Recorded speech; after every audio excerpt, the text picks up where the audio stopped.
अस्सलाम वालेकुम। अस्सलाम नमस्ते सत श्री अकाल। उम्मीद करता हूँ फिट होंगे, बेहतरीन होंगे, अपनी लाइफ अच्छे से एंजॉय करोगे। हम तीनों की तरह आज एक और वीडियो और उसका टाइटल है वीडियो का टाइटल है जी Hezbollah attacks Haifa Israel responds with air strikes. The channel के डायलॉग मेजर को रवा के वीडियो का ओरिजिनल वीडियो का लिंक डिस्क्रिप्शन में जो लाजमी को भी सपोर्ट कर, हमें भी सपोर्ट करें। मेरा नाम मेरे साथ हैं मोहम्मद समीर खोखर। मलिक शकलार Iqbal. So guys let's start. मैंने बोला था कहां कहां पे अटैक होगा और वो अटैक वहीं वहीं पे शुरू होना कैरी ऑन हो गया बिल्कुल मामला।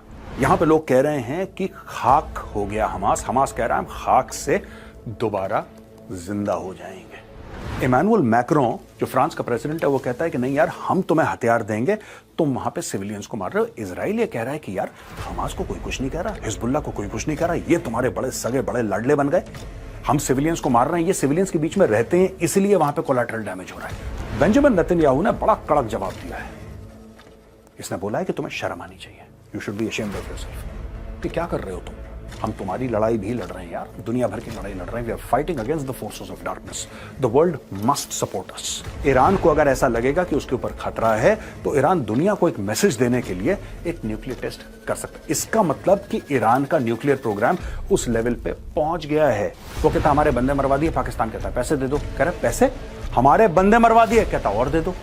तो चाइना उनको फंड कर रहा है और वहां पे चाइनीज बिल्कुल उनका चाउमीन बन रहा है कि हाँ सिर्फ अफगानिस्तान नहीं है जहां से आतंकवादी आते हैं, ईरान से भी आते हैं। ये गाना पाकिस्तानी मीडिया गाने वाला है।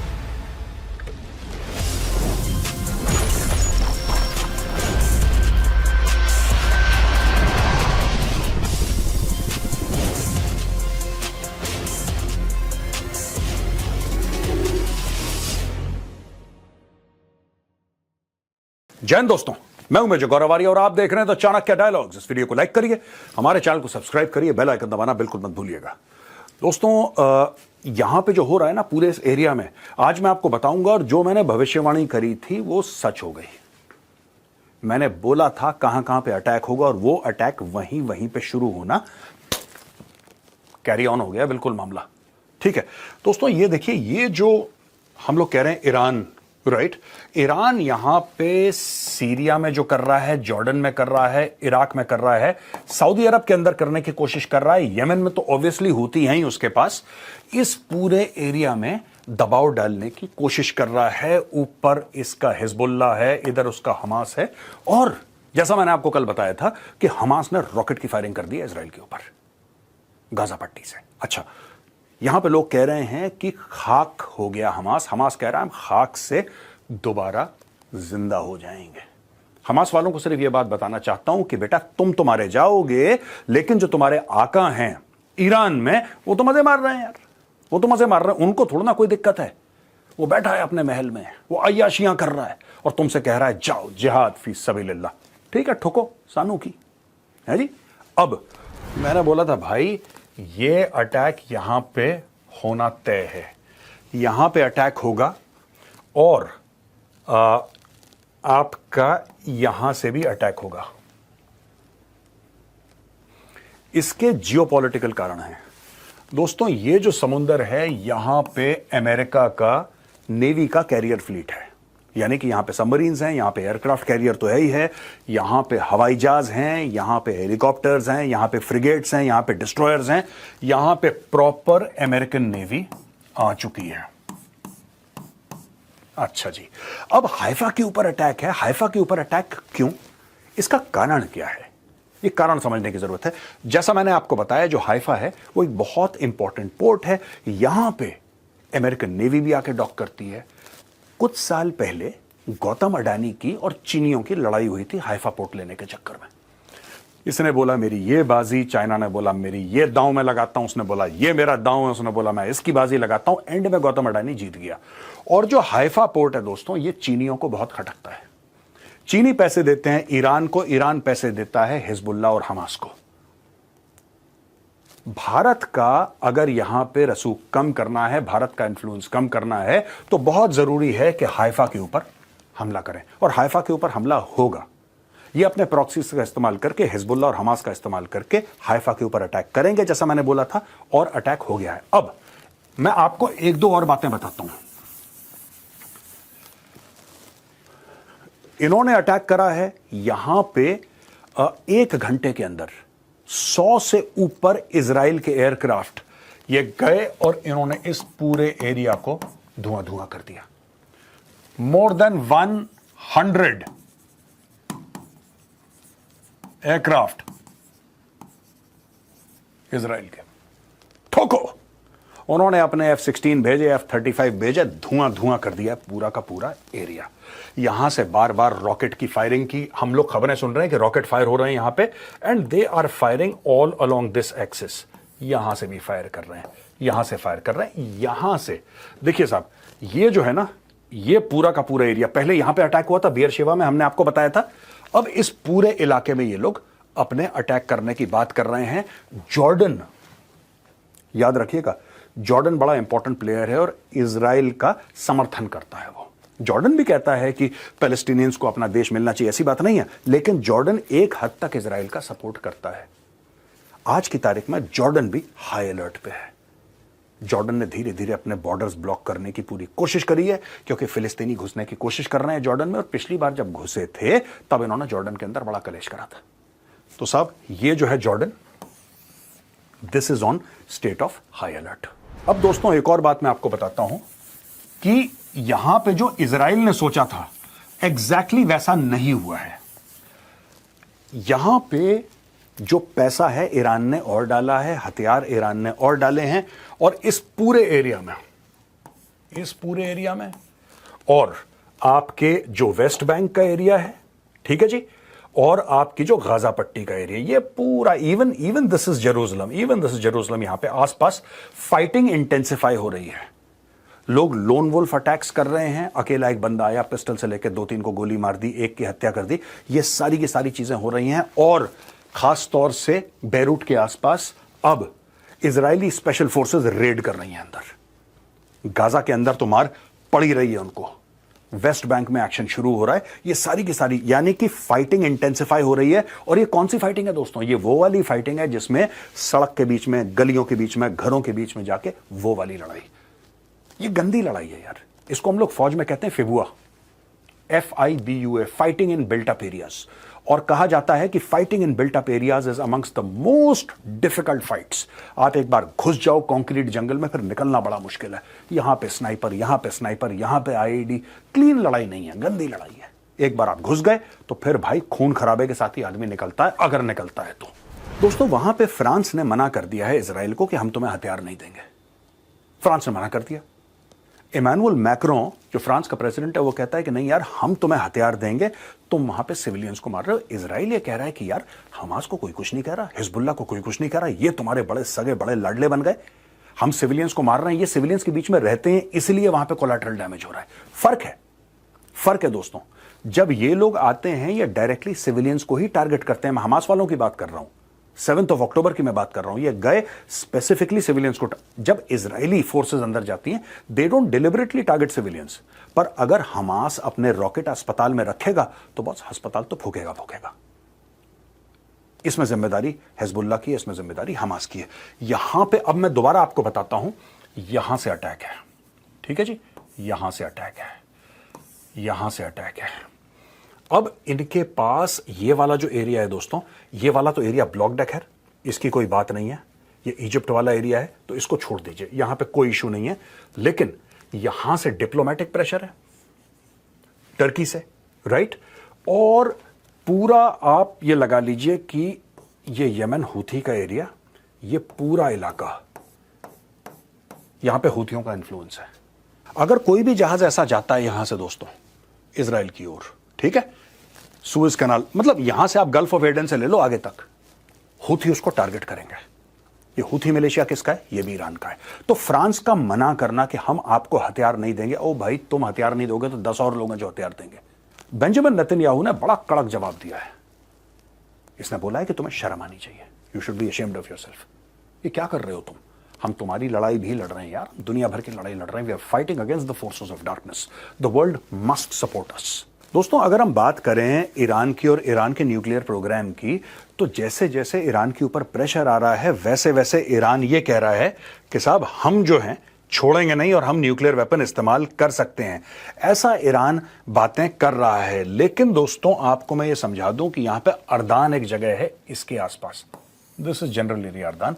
यहां पे 4.4 ऑन द रिक्टर स्केल एक अर्थक्वेक आई और लोगों ने यह बोलना शुरू कर दिया कि क्या ईरान ने एक अंडरग्राउंड न्यूक्लियर टेस्ट कर दिया है, क्या ऐसा ईरान करेगा? दोस्तों मुझे लगता है, मैं ये नहीं कह रहा कि ये ईरान ने कर दिया है, I am not saying that, लेकिन एक बात तय है कि ईरान कर सकता है। ईरान को अगर ऐसा लगेगा कि उसके ऊपर खतरा है तो ईरान दुनिया को एक मैसेज देने के लिए एक न्यूक्लियर टेस्ट कर सकता है। इसका मतलब कि ईरान का न्यूक्लियर प्रोग्राम उस लेवल पे पहुंच गया है कि they have a nuclear device. अब बात यह है कि दुनिया को तो यही पता है कि अभी तक उस लेवल पे नहीं पहुंचे हैं, Iran does not have nuclear weapons.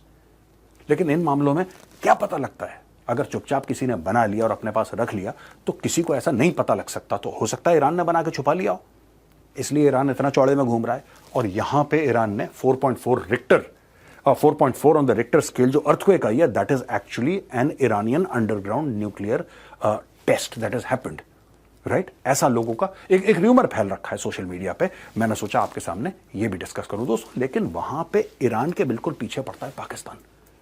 और ये हो क्या रहा है, अमेरिका की साजिश क्या है, ये टोटल चीजें चल क्या रही हैं, ये मैं आपको बताना चाहता हूं। अचानक पाकिस्तान में कुछ हफ्ते से सब कुछ ठीक था, लेकिन फिर अटैक होना शुरू हो गए पाकिस्तान के अंदर, राइट? अभी एससीओ की मीटिंग होने वाली है, पाकिस्तान में मोटे मोटे अटैक होना शुरू हो गए। तो दोस्तों मैं आपको बताता हूं कि अंदर की साजिश क्या है। चलिए मेरे साथ चलते हैं पाकिस्तान। अब दोस्तों समझने वाली बात यह है कि पाकिस्तान में हो क्या रहा है, ये देखिए नक्शा। कराची में एक अटैक होता है जिसमें कि 3 चाइनीज मारे जाते हैं। चाइना आग बबूला, चाइना कह रहा है कि भाई साहब आपने हमारे बंदे मरवा दिए हैं, हमें इसका जवाब चाहिए। पाकिस्तान के पास एज यूजुअल कोई जवाब नहीं है। पाकिस्तान वो कहता हमारे बंदे मरवा दिए, पाकिस्तान कहता है पैसे दे दो, कह रहे पैसे, हमारे बंदे मरवा दिए, कहता और दे दो। तो चाइना उनको फंड कर रहा है और वहां पे चाइनीज बिल्कुल उनका चाउमीन बन रहा है। ये डिलिबरेटली टारगेट कर रहा है बीएलए चाइनीज को। ऐसी स्टोरी पाकिस्तानी मीडिया का, पहले उन्होंने झूठ बोला, राइट? पहले उन्होंने बोला कि गैस सिलेंडर फट गया, फिर उन्होंने बोला पता नहीं और कुछ फट गया। फटते फटते पता लगा ये कि एक्चुअली वो ब्लास्ट में 3 चाइनीजों को निपटा दिया। यहां पे ये एरिया है लगभग, अगर if I am being accurate, ये एरिया है भैया नॉर्थ वजीरिस्तान का, मोटा मोटी बता रहा हूं मैं आपको, नॉर्थ वजीरिस्तान। यहां पे 6 पाक आर्मी वाले निपट गए, 6 पाक आर्मी वाले निपट गए। यहां पे एक्शन हुआ जिसमें से शामिल एक लेफ्टिनेंट कर्नल था। दोस्तों ये पाकिस्तान में चल रहा। अब मैं आपको ये सब क्यों बता रहा हूं, आप बोलेंगे साहब ईरान का इससे क्या लेना देना, बहुत बड़ा लेना देना है दोस्तों। सच बात तो ये है कि शंघाई कोऑपरेशन ऑर्गेनाइजेशन की एक मीटिंग होने, जिसके लिए डॉक्टर जयशंकर भी जा रहे हैं, आपको तो पता ही है।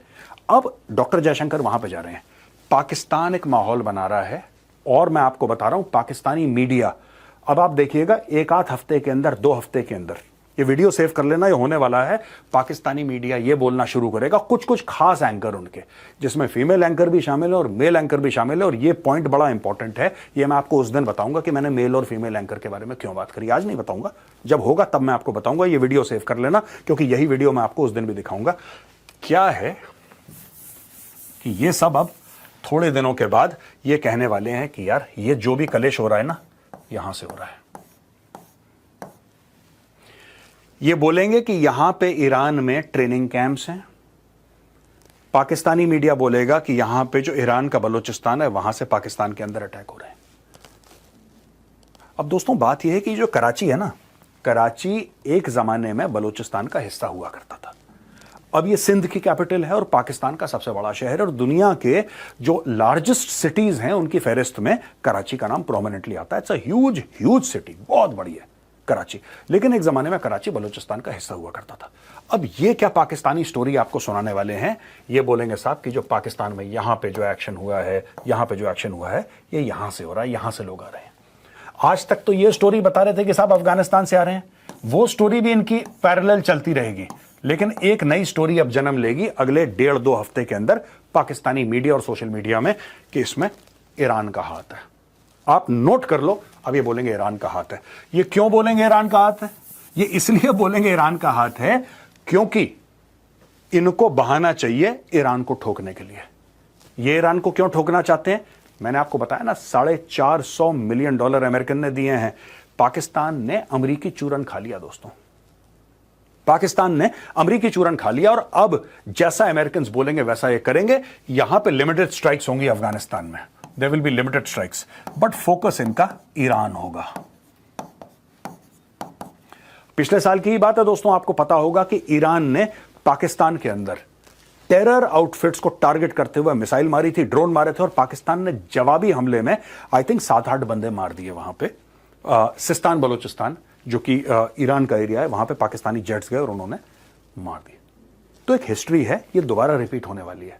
आप देख लेना, 1 से लेकर 1.5 हफ्ते, मैक्सिमम 2 वीक्स के अंदर Pakistani social media, main stream media में क्या ये लोग ईरान से आ सकते हैं, ये गाना शुरू हो जाएगा। लोगों के दिमाग में कीड़ा डालना कि हां, सिर्फ अफगानिस्तान नहीं है जहां से आतंकवादी आते हैं, ईरान से भी आते हैं। ये गाना पाकिस्तानी मीडिया गाने वाला है। अच्छा दोस्तों, एक आखिरी बात मैं आपको ये बताना चाहता हूं कि हमने आपको ये बताया था कि 3 इंडियन वॉरशिप्स, राइट, ये डिप्लॉय हो गए ईरान के पास। 3 वॉरशिप्स।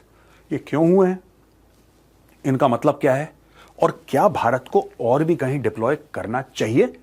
चलिए एक नए मैप पे आपको एक और चीज समझाता हूं मैं। दोस्तों स्टोरी ये है कि आपको पता है कि इंडियन नेवी यहां पे डिप्लॉय हो गई है। आपको पता है इंडियन नेवी यहां पे पेट्रोलिंग कर रही है, और लोग कह रहे हैं कि साहब इसलिए भी पेट्रोलिंग कर रही है क्योंकि साहब यहां पे चाबहार पोर्ट है और इंडिया की इन्वेस्टमेंट है, जाहिर सी बात है। तो यहां पे इंडियन नेवी अब पेट्रोलिंग कर रही है। इसको एक ट्रेनिंग एक्सरसाइज का नाम दे रखा है कि भाई साहब ये ट्रेनिंग एक्सरसाइज है। लेकिन दोस्तों अगर आप यहां पे जाएंगे तो यहां पे हाइफा है। मैं कह रहा हूं कि क्या इंडियन नेवी को यहां से आके हाइफा में भी डिप्लॉय होना चाहिए? पूछ रहा हूं मैं आपसे, क्योंकि यहां पे हाइफा में हमारा पोर्ट है। जैसे यहां पे पोर्ट है ना हमारा, जैसे यहां पे पोर्ट है, भाई साहब यहां पे भी पोर्ट है हमारा। This is again one other port. और यहां से जो भी चीज आएगी, यमन में है हूथी। आपको अपनी ट्रेड अगर प्रोटेक्ट करनी है और डिफेंड करनी है तो आपको नेवी यहां पे डिप्लॉय करनी पड़ेगी। और नेवी का एंड में रोल क्या है? Defence of the country, yes. Maritime trade routes, very very important role of the Indian Navy. Indian Navy ये भी काम करती है, उसका एक मेन रोल है यार। आपको शायद इसके बारे में हम लोग इतनी बातें नहीं करते, लेकिन इंडियन नेवी का, और ये आपको सरप्राइजिंग लगेगा जो चीज इसको फॉलो नहीं करते, इस टॉपिक को फॉलो नहीं करते, इंडियन नेवी बहुत बड़ा कंट्रीब्यूशन करती है भारत की इकोनॉमी में। अगर वो सेफ्टी इंडियन नेवी प्रोवाइड ना करे हाई सीज में, आपकी ट्रेड कभी नहीं हो पाएगी जिस लेवल की आपकी ट्रेड है। तो Indian trade, exports, imports, a good amount, a very large part of it, which happens smoothly, happens because of the Indian Navy। तो मेरा ये कहने का मतलब है कि अगर चाबहार के आसपास, ठीक है, स्ट्रेट ऑफ हॉर्मुज के आसपास आप अगर इंडियन नेवी डिप्लॉय कर सकते हैं, क्या आपको इधर इस एरिया में आपको क्या नहीं करना है जहां पे अमेरिकन वॉरशिप्स भी डिप्लॉयड हैं? Should Indian navy defend the Haifa port? ये सवाल आपके लिए है। तो दोस्तों ये वीडियो होता है खत्म आज का। कैसा लगा आप एक बार कमेंट्स में जरूर लिखिएगा। मैं कल फिर हाजिर हूंगा एक नए वीडियो के साथ। जय हिंद, वंदे मातरम, भारत माता की जय।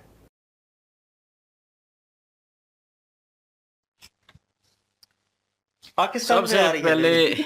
सबसे पहले तो यही बात है कि एक दो बात है कि जो हमने पहले की थी कि इंडियन शिप जो है वो पहुंच चुकी है उधर अपने जो ईरान के साथ जो उनकी बंदरगाह है, वो चाबहार है, एक और दूसरी है, वो उधर पहुंच चुकी है और उनको बचाने के लिए पहुंची हुई है। लेकिन बता तो दूसरी कुछ रही है। तो हमने कल भी एक वीडियो में मैंने जिक्र किया था, कंफर्म नहीं था, लेकिन अभी जो है मेजर साहब ने भी कंफर्म कर दिया कि हमारी शिप्स जो हैं वहाँ पे पहुंच चुकी हैं। और बताया यही जा रहा है कि ट्रेनिंग कर रही है, लेकिन वो तो हिफाजत के लिए, ज़ाहिर है दुनिया के लिए सिर्फ ये है कि ट्रेनिंग कर रहे हैं, लेकिन जो है वो अपना है तो हिफाजत कर रही। तो बहरहाल ये जो इजराइल का पूछा है कि हाइफा जो पोर्ट है उसके पर जाना चाहिए, उसके अगर जाएंगे तो बीच में हूती आते हैं, तो फिर उनसे भी लड़ना पड़ेगा। तो ये तो आप लोग ही तय कर सकते हैं, या जो आपके ऊपर बैठे हैं उनको ज़्यादा पता होगा। हमें तो बस एक अंदाज़ा लगाते हैं, हम यहाँ पे बैठ के और नॉलेज लेते हैं। और तो बाकी जो हमारे हमें मालूम होता है वो हम बात कर देते हैं आप लोगों से।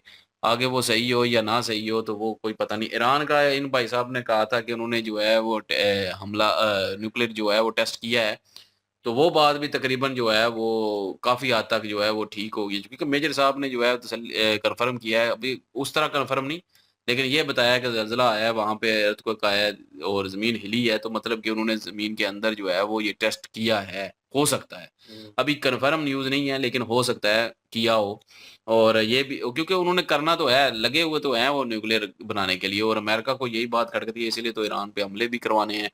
अभी जो इस वजह से जो मुझे सबसे ज़्यादा जो डर था, हमें डर था, वो पहले भी ज़िक्र किया था कि ये पाकिस्तान जो है अब ईरान के साथ लड़ेगा, क्योंकि पहले अफ़गानिस्तान के साथ था, अब जो है वो ईरान के साथ भी जो है वो एंगेज होने वाला है। और ये अमेरिकन जो है ना, ये पाकिस्तान को चैन नहीं लेने देंगे और पाकिस्तान को भी बर्बाद करके ही रहेंगे। पहले अफ़गानिस्तान की नफ़रत हम झेल रहे हैं, अब ईरान की हम नफ़रत झेलेंगे।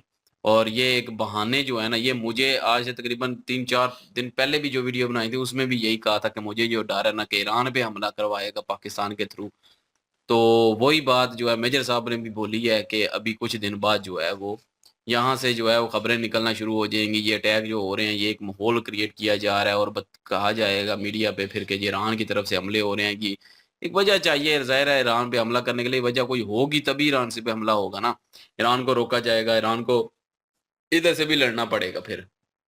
तो ये अमेरिका जो है ना, ये अपने दुश्मनों को जो है वो किसी न किसी तरीके भी कर लेते हैं, लेकिन मुझे पाकिस्तान का दुःख है कि सही है, वो अमेरिकन किसी ने कहा था कि पाकिस्तान जो है वो अपनी माँ को भी भेज देते हैं डॉलर की लालच में, पैसे की लालच में। यकीन करें, दुःख होता है। अपने पाकिस्तान की ऐसी हालत देख के दुःख होता है, क्योंकि मैं यार पाकिस्तानी हूँ। मैं नहीं चाहता कि पाकिस्तान किसी की कठपुतली बने। मैं नहीं चाहता कि पाकिस्तान किसी के नीचे लगे। मैं नहीं चाहता कि पाकिस्तान किसी का मोहरा बन के जो है वो किसी पे अटैक करे। मैं नहीं चाहता कि पाकिस्तान किसी के साथ जंग में शरीक हो जाए, किसी और की जंग में खुद घुसेड़ ले अपनी टुईबी। तो मैं नहीं चाहता। तो पाकिस्तान के लिए तो मैं ज़ाहिर है खैर-ख्वाही हूँ और रहूँगा, क्योंकि मैं पाकिस्तानी हूँ यार, पाकिस्तान का भला ही चाहता हूँ। अब अफ़गानिस्तान के साथ कितने क्लेश चल रहे हैं हमारे, अफ़गानी हमसे नफ़रत करते हैं, उसका दुःख नहीं होता हमें? होता है। अब ईरान के साथ भी चलेंगे, ईरान का यार सबसे पहली बात है कि अफ़गानिस्तान के साथ जब हुए तो खैबर पख्तूनख्वा में अब आवाज़ें खाना जंगी शुरू हो चुकी है किस्म की। वो मतलब नफ़रत करते हैं हम पंजाबियों से भी, आगे-पीछे भी। अब जो है वो ईरान के साथ करेंगे तो जितने शिया लोग हैं पाकिस्तान में वो इस चीज़ पे इख्तिलाफ़ करेंगे। वो इस चीज़ पे जो है वो खाना जंगी, पाकिस्तान में खाना जंगी शुरू हो जाएगी। ये खाली ये नज़र आता है ना कि ईरान और पाकिस्तान की लड़ाई होगी, नहीं। पाकिस्तान के अंदर खाना जंगी शुरू होगी, क्योंकि शिया लोग रहते हैं यहाँ पे, जिनको ईरान के साथ लगाव हुआ है। क्योंकि ईरान में सारी मुक़द्दस जगह हैं, हमारे लिए भी मुक़द्दस हैं। तो लेकिन बात ये है कि शिया के लिए कुछ ज़्यादा प्रेफ़रेंस रखती हैं वो चीज़ें, और उनके लिए वो कुछ भी कर सकते हैं, और वो यहाँ पे खाना जंगी शुरू हो जाएगी यार। पाकिस्तानियों जो हुक्मरान बैठे हुए हैं ऊपर, जो जिन्होंने करना है, वो खुदा का नाम है, ये काम मत कीजिएगा। किसी के कहने पे मत कीजिएगा। हाँ, अगर वाक़ई ऐसा होता है तो फिर बेशक आगे हूँ, हम भी आपका साथ देंगे। लेकिन किसी के कहने पे खुद ही जंग बना के, खुद ही मुसल्लत किसी पे करके तो बीच में ना कूदिएगा। बाकी पाकिस्तान तबाह हो जाएगा, हम पाकिस्तानी हैं और हम यहाँ पे रहते हैं। हम नहीं चाहते कि तबाह हो। बिल्कुल जी। और दूसरे कंट्रियों के साथ-साथ जो कंट्री इस जंग में अपना-अपना रोल अदा कर रहे हैं किसी भी हवाले से। कोई कंट्री अगर किसी को सपोर्ट कर रहा है या हथियारों के मामले में या इकॉनमी के मामले में, किसी भी हवाले से अगर देखा जाए तो यार यहाँ पे हम फ्रांस को एप्रिशिएट करेंगे कि वो सपोर्ट कर रहा है। इस बात में शक नहीं है। लेकिन इज़राइल के साथ सपोर्ट करने के साथ-साथ उसने अपनी शर्त भी बताई है कि सिविलियन जो लोग हैं ना, वो नहीं मरने चाहिए। हाँ, अगर वो ना मारने की तुम हमें गारंटी देते हो तो हम तुम्हें वेपन जो है वो ज़रूर प्रोवाइड करेंगे। लेकिन इज़राइल ने ये मुद्दा उठाया कि हमास जो है, हिज़्बुल्लाह जो है, उसके बाद हूती जो है, वो बिल्कुल भी इस चीज़ की तमीज़ नहीं करते कि वो सिविलियन को मार रहे हैं या सेना के साथ लड़ रहे हैं। हालाँकि उनका भी हक बनता है, उनको भी चाहिए कि यार जो जंग होती है ना, ये सेना के दरमियान होनी चाहिए। अगर आपने लड़ना है, हिज़्बुल्लाह ने लड़ना है, हमास ने लड़ना है, इज़राइली फ़ौज कहाँ लड़ने के लिए खड़ी हुई है। आप लोगों के साथ मुकाबले के लिए खड़ी हुई है। आप उनको मारें, वो बिल्कुल। आपको मारें। दोनों एक-दूसरे का सामना करें ना। हमास की सबसे बुरी चीज़ हमें ये लगती है कि वो अटैक करके सिविलियन में जाके स्टे लेता है। ये बुरी बात है। छुप उस जाते हैं ना, हाँ। तो फिर वो ज़ाहिर है तो इज़राइल जब वो अटैक करता है। हमास ऐसा करेगा या हिज़्बुल्लाह ऐसा करेगा सिविलियन में, अब इज़राइल ने तो नहीं उन्हें बोला कि आप जाकर वहाँ पे स्टे लें, क्योंकि उन्होंने तो अपना टारगेट लेना है, वो तो बदला लेंगे, वो तो मारेंगे। वो ये सोच के तो नहीं छोड़ सकते कि यार ये सिविलियन लोगों में इन्होंने स्टे ले लिया है, तो वे ये तो एक किस्म की इमोशनल ब्लैकमेलिंग होगी कि ठीक है जी, हम वहाँ पे सिविलियन के दरमियान स्टे ले लेते हैं, तो चलें इससे बचाव हो जाएगा। इससे लेकिन एक और इज़राइल चीज़ जो भी है ना, वो साबित नहीं होती है छोड़ता। ना, एक और चीज़ भी साबित होती है कि सिविलियंस उन्हें वो सपोर्ट कर रहे हैं इस पे से ये नहीं नहीं वो है। उनकी मजबूरी है सपोर्ट करना, क्योंकि अब आपको गन दिखा के कोई आपको कहे कि आपके अब घर में मैंने छुपना है, हाँ तो बिल्कुल आप क्या कर सपोर्ट। लेंगे? ये वो हिसाब हो गया ना पाकिस्तान में वो वो पता है मूवीज बात में है। अक्सर नजर आता है कि आतंकवाद में दाखिल हो जाते वो हैं किसी के घर में कश्मीरी कश्मीर में, वीडियो थी ना वो तो जिसमें वहां पे कह रहे थे कि गन रख के तो जो है ये वही ना, गन रख के तो उनको स्टे ले लेते हैं, तो वही चीज है ये, यहाँ पे भी जबरदस्त। वही चीज होगी। सिविलियन का कौन सा दिल करता है कि हम जो है वो मरे या लेकिन हम ये पे है कि अटैक हो? मैं बार बार यही चीज कहता हूँ कि यार जब जंग जो है मुसल्लत हो जाती है किसी मुल्क के ऊपर, तो भाई फिर वो सिविल वार वाली सिचुएशन जो है वो कॉम्प्लिकेटेड होती है, क्योंकि दूसरे मुल्क इस पे एहतजाज तो कर रहे हैं। हाँ, कोई मुल्क अगर उनको इसराइल को प्रोवाइड कर रहा है असला या कुछ ऐसी चीज, ठीक है, जो जंग में यूज हो रही है, वो उससे ना करता है तो फिर सपोर्टिव है, पता चलता है कि यार ये उनके मुखालिफ हैं और फलस्तीन के उन नाते लोगों के जिनको मारा जा रहा है, मतलब वो उनके हक में है, वो इस चीज को मान सकते हैं। लेकिन अगर कोई खाली बातों से करेगा, जैसे पाकिस्तान पहले कह रहा था कि ईरान का साथ देंगे, हम ये हैं हम वो हैं, तो एट द एंड बात क्या निकली अभी देख लें। गौरव सर भी उस चीज़ की निशानदेही कर रहे हैं कि जानबूझ के हमला उस तरफ किया जाएगा और फिर टारगेट मेन होगा ईरान, और ईरान के ऊपर टारगेट कौन करवा रहा है, पीछे अमेरिका है। तो मैंने कल भी इस चीज़ के ऊपर कहा था कि यार उन्होंने कर तो दिया, लेकिन ये सियासत चमकाने के लिए और ऊपर ऊपर से अवाम को थोड़ा ठंडा रखने के लिए, क्योंकि पाकिस्तान में भी तंजीमें चल रही हैं, सारा कुछ वो चल रहा है, तो उन्होंने यहाँ का माहौल तो नहीं ना ख़राब करना बयान देकर। तो उन्होंने ऊपर से बयान दे दिया कि मेरा बयान तो ठीक है, मैं इनके साथ हूँ, मैं ईरान के साथ हूँ, लेकिन अमेरिका क्या कर रहा है पता नहीं चल रहा। तो करेगा कौन? पाकिस्तान ही करेगा। सारा कुछ पाकिस्तान कर रहा होगा तो भाई जंग फिर इधर भी शिफ्ट होने वाली है। मुबारक हो। तो पाकिस्तान के पहले ही बेड़े गर्क है। तो वो कल मिसाल दे रहे थे, हम दोनों लगे हुए थे, मैं और अली, के हम तो डूबे हैं सनम, तुमको भी ले डूबेंगे। तो हम तो पहले ही माड़े हालात चल रहे हैं, बहुत बुरे हालात चल रहे हैं पाकिस्तान के। पाकिस्तान को लग रहा है ऊपर तो हमने आना नहीं है, तो चलो यार एक दो को साथ लेके डूबते हैं, ठीक है ना। तो वो सिचुएशन अब जो है क्रिएट होने वाली है। इन्होंने मैप के थ्रू समझाने की कोशिश की और नेवी का रोल जो है वो भी बताया है, क्योंकि नो डाउट कहीं ना कहीं लोग मिस आउट कर जाते हैं चीज़ें, उन्हें लगता है कि दूसरी फोर्सेस जो हैं वो अपना काम कर रही हैं, लेकिन नेवी जो है उनका किरदार क्या है वो भी इन्होंने थोड़ा बहुत मेंशन किया। और ये चीज़ अच्छी है कि मैप के थ्रू थोड़ा बहुत इंफॉर्मेशन, पहले सिर्फ वो बातों से बताते थे तो मैप पे पता नहीं चलता कि ईरान कौन सी साइड पे है, किसका बॉर्डर किधर लग रहा है, मेरे लिए थोड़ा वो भी कंफ्यूजन हो जाता था। अभी उन्होंने मैप के थ्रू समझाने की कोशिश की है, तो मेरे ख्याल में वो बेहतर समझ मैप आएगी, के जरिए ज्यादा नॉलेज मिलती है ज़्यादा बेहतर और तरीके काफी से। चीजों को समझने मिलता है। हम तो ये यकीन करें, एक तो एक हमारी वीडियो भी बन जाती है, बोलने का मौका मिल जाता है और ऊपर से हमें नॉलेज भी मिलती है, ये बड़ा फायदा है यार। बड़ी इन्फॉर्मेशन हाँ, मिलती है और जो एक किस्म का दुनिया के साथ हम अटैच हो चुके हैं। बिल्कुल। पहले हमें दुनिया का पता ही नहीं होता था, अब दुनिया के साथ ऐसा लगता है जैसे हमें सारा कुछ पता है। हाँ, और और एक एक आप लोगों की सहूलत ये है कि चलें कोई पॉइंट मिस आउट होता है तो आप लोग हमें अच्छे से गाइड कर देते हैं कि यार ये पॉइंट जो आप शेयर कर रहे हैं वो इस ना तरह करो, से आप आजकल हमारी गलती को बहुत सारे सुधार। भाई जो है तपे हुए हैं अच्छा। यार। वो क्यों? वो नीचे कमेंट्स कर रहे हैं बहुत सारे, वो एक दो कमेंट्स मैंने बीच बीच में पढ़े हैं कि यार आप पाकिस्तानी हो, आप भी तो ऐसे ही करोगे, आप भी तो बेचोगे, आप भी तो खाओगे, नहीं आप बेचेंगे। तो मेरे पे आई तो मैं तो यकीन यार करें, मैं इधर गर्दन उतार दूंगा, अपने मुल्क को कभी नहीं बेचूंगा। यार देखो सिचुएशन जो है, जब आप सर सर के ऊपर पड़ती है तो आपने किधर सपोर्ट करना। आप जहाँ जहाँ पे पैदा हुए हैं और जहाँ पे आपके आबाओ अजदाद हैं, आप जहाँ से रिलेटेड हैं, आप उसको सपोर्ट करेंगे, अपनी मिट्टी को। तो पाकिस्तान एज अ पाकिस्तानी तो हमें भाई हमें पाकिस्तान करना हमारा तो पड़ेगा, मुल्क है ना, ना चाहते हमने हुए भी। तो मैं करना ही कहूँ, करना है। मैं अगर कहूँ ना चाहते हुए भी हमें, मुझे यकीन करें मुल्क से नफरत नहीं है, मुझे इस सिस्टम से नफरत है। सिस्टम के खिलाफ ही है, लेकिन यहाँ वो पे भी इंसाफ नहीं है, यहाँ पे कोई कानून नहीं है यार, कोई कानून फॉलो नहीं करता, उस चीज के खिलाफ हूँ, मुल्क के खिलाफ नहीं है हम। बिल्कुल इसमें कोई शक नहीं है। और अगर इसमें पॉइंट बनता है जी सारी वार्तालाप में, अगर ईरान ने वो तजर्बा कर लिया है न्यूक्लियर, तो फिर कॉम्प्लिकेटेड होने वाला है काम, और फिर भाई पाकिस्तान भी बचे, मैं सीरियसली मैं वही तो बोलूँगा। कह रहा हूँ, पाकिस्तान खामखा जो है पंगे लेने हैं, पाकिस्तान ने बीच में उड़ता आना हुआ है। तीर जो है पिछवाड़े में ले रहा है, वही ये गलत मिसाल है चीज़ यार, है। पाकिस्तान का बेड़ा गर्क हो जाएगा, तो खाना जंगी शुरू हो जाएगी यहाँ एटम पे। उनके पास भी है, इसमें कोई शक नहीं है, क्योंकि बहुत नीचे किया गया है, जो 4.4 का अर्थक्वेक महसूस हुआ है। मतलब कि हमने चागी पे किया था, चागी पहाड़ के ऊपर, मतलब हमने जो एक्सपेरिमेंट हुआ था और एटम का, तो मतलब वो उन्होंने रेज़ा रेज़ा कर दिया था, ऊपर से किया गया, और ये नीचे पता नहीं कितने नीचे उन्होंने इस चीज़ के ऊपर हम्म। किया है। और ये सिर्फ उन्होंने यही कह लें कि ये दिखाना तो नहीं चाहते थे, बताना नहीं चाहते थे, हाइड रखना चाहते थे, लेकिन वो अर्थक्वेक आया और उसके थ्रू बहुत सारी वीडियो सामने आई जिसमें उन्होंने कहा, इंडियन मीडिया भी कह रहा था कि ईरान ने जो है ये कर दिया है और ईरान जो है हो सकता है न्यूक्लियर जो है वो चलाए।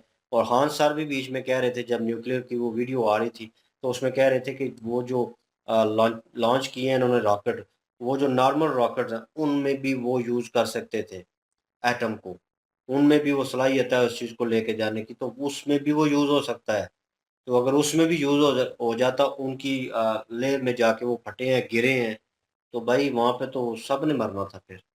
तो ये मेरे ख़्याल में रुकने वाला सिलसिला तो मुझे अब वो नज़र नहीं आ रहा, मैं नहीं कहूँगा क्योंकि ये तो नामुमकिन है। अब ये बढ़ती जा रही है, अब कौन-सी साइड से कौन-सा मुल्क डिफेंड करता है या कहाँ पे रुकती है, नो अब आइडिया। वही ना, हमास हिजबुल्लाह फिर से शुरू हो चुके हैं, वो कह रहे हैं जी हम हाइफा उठ पे खड़े उन्होंने हुए अटैक किए हैं। हैं। उठ खड़े तो हुए हैं। ये वाकई मेरे नहीं ख्याल में वेस्ट रुकेगी। बैंक ही बचा हुआ था ना इस साइड में। वेस्ट बैंक पे अब हमले होंगे तो यार, अब वेस्ट यहाँ पे बैंक का तो वैसे पहले हमने सुना था कि गजा के बाद उसकी बारी है, आ गई तो उसकी बारी आ चुकी है अब। है। तो फलस्तीन ने तो फलस्तीन का नामो निशान खत्म हो जाएगा, इजराइल ही पूरा हो जाएगा, वो तो होके ही रहना है। मुझे लगा यहाँ पे ख़त्म हो जाएगा, यहीं पे सिलसिला चलेगा, यहीं पे काम, नहीं होता। लेकिन ये काम जो है भाई दूसरे मुल्कों से रिलेटेड जो उधर भाई पता है क्या बात है, उधर तीनों की जो है वो पाक जगह है जेरूसलम में। हुँ, यहूदियों की भी हैं, ईसाइयों की भी हैं और मुसलमानों की भी हैं। मुसलमानों की तो नो तीनों डाउट। का एक ही मुकाम है। तो वैसे ही क्या होता वो है? किस तरह कौन छोड़ेगा फिर? किस तरह मतलब कौन आएगा और कौन होल्ड करेगा फिल वक़्त, ये तो क्या शराई आप क्या कह सकते हैं? फिल वक़्त हमें को रास्ता नज़र गज़ा नहीं आ की रहा। बारी तो कोई भी नहीं ना इतना बोला। अगर मस्जिद अक़सा पे अगर कोई ऐसा वेस्ट बैंक की तरफ आते हैं, मस्जिद अक़सा पर आते हैं, हुँ। तो फिर जो है वो काफ़ी सारे लोग, काफ़ी मुल्क बीच में आएँगे। हुँ। फिर वर्ल्ड वॉर शुरू हो सकती मैं है। उम्मीद करता हूँ जो बेहतर ही हो, लेकिन हर तरफ थंबनेल मुझे जो नज़र आते हैं क्योंकि न्यूज़ गज़ा वो वर्ल्ड पट्टी जो वॉर है 3 वो के एक नज़र साइड आते पे हैं। है, वो मस्जिद हाँ, अक़सा की तरफ नहीं है। वो अपोज़िट है ना, वो अपोज़िट है, दूसरी साइड पे अपोज़िट है, है। तो जिसकी वजह मस्जिद से अक़सा के बारे में एक न्यूज़ सरप्राइज़ली खबर सुनी है, मुझे पता नहीं था कि मस्जिद अक़सा जो है ना, वो ना फ़लस्तीनियों के और ना इज़राइली के, वो किसी के होल्ड में नहीं है, वो एक तंज़ीम जो है, उसके होल्ड में है और वो सारा मामला जो है वो कर रही हैं। तो इसलिए हमने इग़्ला तो वो किया था समझा कि हमने इंडियन वो सेव है, वो इंडियन सिक्योर है। सिक्योर है, हुँ। अभी तो मुसलमानों के पास है भाई। लेकिन मैं एक बात कर रहा हूँ, अगर वहाँ पे इज़राइली जो हैं वो थर्ड टेंपल बनाते हैं तो मस्जिद अक़सा कब गिराएँगे, शहीद करेंगे, ये हुँ। होना उस है। वक़्त रौला पड़ सकता है। यार उस वक़्त तो फिर क्रिश्चियन भी रोला-शोला क्रिश्चियन भी डालेंगे, वो रौला तो डालेंगे, लेकिन क्रिश्चियन तो ख़ैर अभी तो उनके साथ ही है ना। हुँ। लेकिन जो मुसलमान हैं वो ज़रूर रौला डालेंगे उस वक़्त जब अल-अक़सा पे जो है वो अटैक होगा। अभी उधर नहीं हो रहा, अभी हो रहा है दूसरा गज़ा पट्टी की तरफ, तो वो काफ़ी सारे जो हैं अपने-अपने मौज-मस्ती में लगे हुए हैं। हुँ, तब जो है वो कोई ना कोई जो है उठेंगे, तो फिर जो लड़ाई है वो और बढ़ेगी। अभी ये काफ़ी बढ़ रुकेगी चुकी है, नहीं, अभी अब तो क्योंकि आग वो नज़र आ पता रही है। चल रहा है कि वेस्ट बैंक पे शुरू हो चुके हैं। लपटें इधर तो भी आ देखें रही फिर अब हैं। क्या होता है। लेट्स सी जी क्या ओपिनियन रखते हैं इसके ऊपर, और काफ़ी डिटेलिंग वीडियो थी नो डाउट, अगेन जो है इन्फॉर्मेशन में, नॉलेज में इजाफा हुआ है और हम भी रिलेटेड होते जा रहे हैं, तो लग रहा है हम भी प्लान कर रहे हैं कि यहाँ पे पहुँचेगी और यहाँ पे आएगी। तो हमने भी एक किस्म की क्यास राय की और कमेंट सेक्शन ओपन है आपके लिए भी, और इनकी ओरिजिनल वीडियो के लिंक और हमारे दूसरे चैनल के लिंक डिस्क्रिप्शन में मौजूद होगी, विजिट करें, सपोर्ट करें। इंशाल्लाह मिलते हैं नेक्स्ट वीडियो में, अपना ख्याल रखिएगा, दुआ में याद रखिएगा, तब तक के लिए अल्लाह अल्लाह हाफ़िज़, हाफ़िज़। पीस।